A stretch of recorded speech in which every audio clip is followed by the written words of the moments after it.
Kembali dan salam sejahtera kepada semua. Okay, by now I think you should have known I was just chased out by Pandika in second chamber. Even before I raised my special motion under Standing Order 17. So before I started talking, Pandika asked me to sit down, and he started to lecture me. And he said I ridiculed him outside the day one by issuing press statement. The last was on sub judice. I issued press statement on sub judice. I say if Pandika logics is applicable, then it is applicable in for our court, Malaysian court, to use overseas evidence to implicate the MO1 in Malaysia. So before he finished his lecture on me, I stood up and I argued with him. I said, "Don't lecture me. Let me finish my adjournment speech." Then he started again. So I called him a disgrace to Parliament. Then he chased me out. And before I walk out, he yelled at me, and I yelled at him back. I say, "We were elected representative, and he's only appointed by MO1." And he yelled at me again. So I walk out. So he was arguing that he has done some reformasi in the parliament, saying that the second chamber is part of his contribution. But my argument is the most important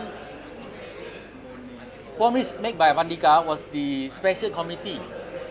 Before any bill being tabled in parliament, we have to form a special committee consists of MPs on both sides.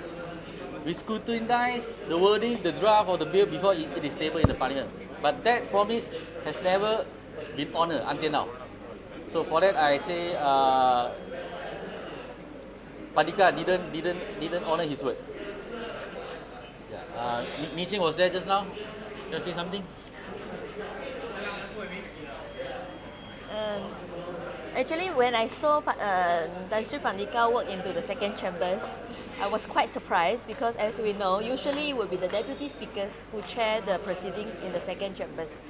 So we never really expect him to chair the agendas in the second chambers.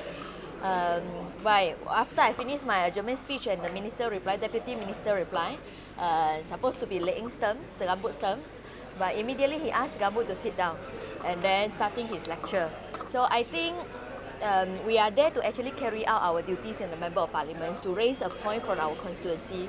So I think the least is like perhaps Tan Sri Pandika should wait until Lip Eng finish his things, and then if he's unhappy with Lip Eng, he can always call him to his chambers or have a private chat with him, or maybe talk to our party whip.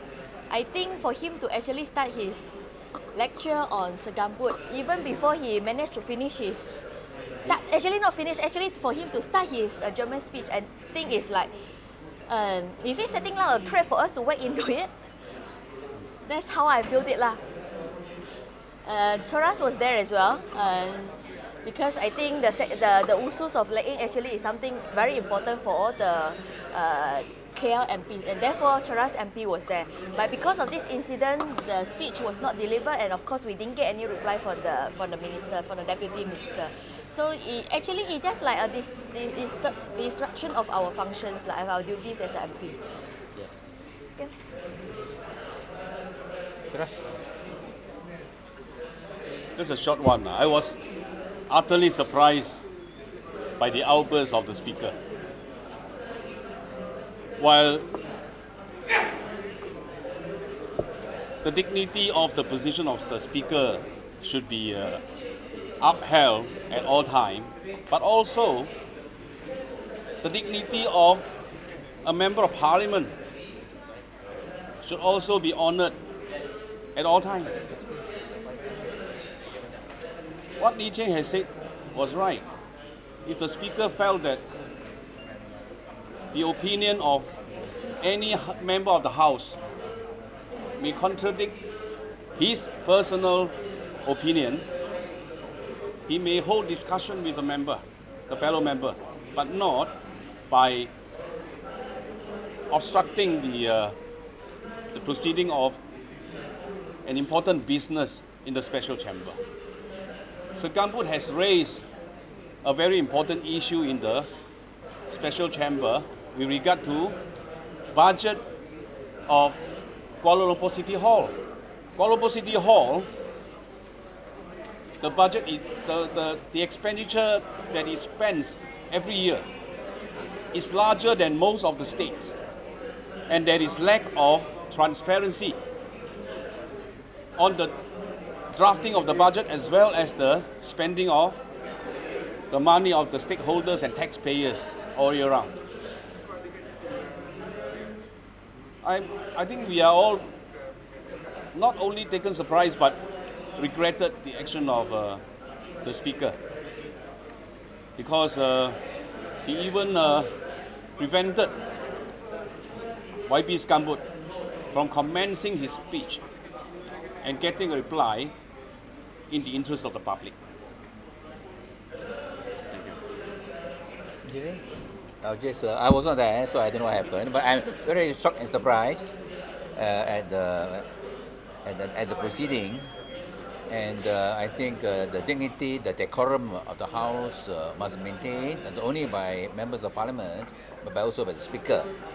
And the Speaker should not use parliamentary time in order to vent his spleen, to make unnecessary comments.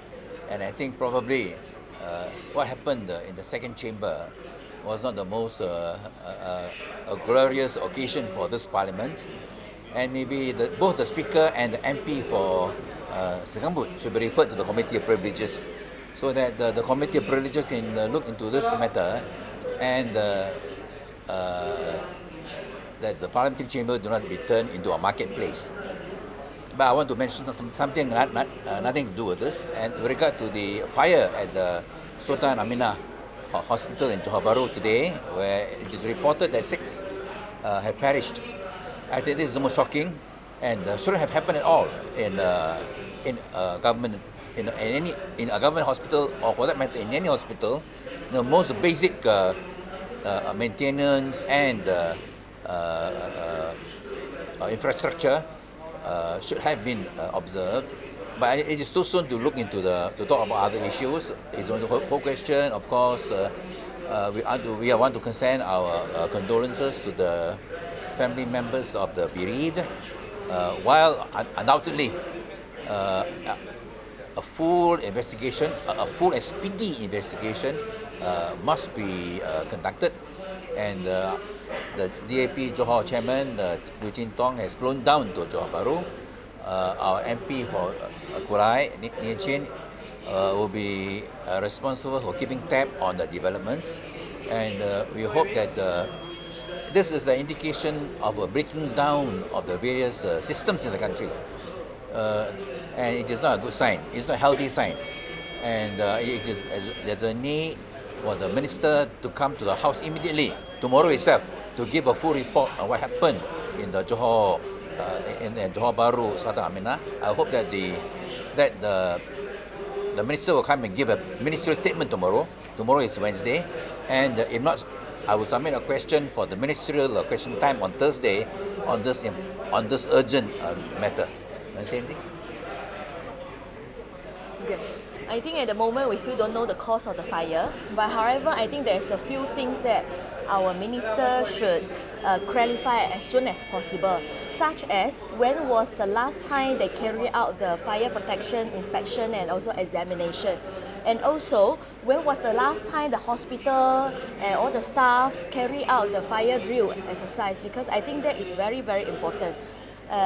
Of course, I think there are many questions that need to be answered, and therefore we hope that the Minister of Health can actually come up with a full report at SAP, because we need to know the cause of the fire. HSA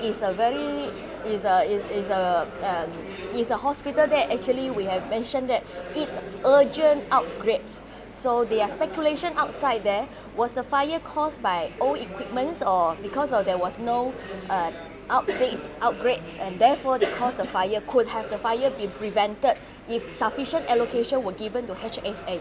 I think all these speculations are out there, and therefore we think that it's very important for the Health Minister to actually come out with a statement to clarify on all these queries. Any questions on Lip Eng? Okay. Okay, thank you. Thank you.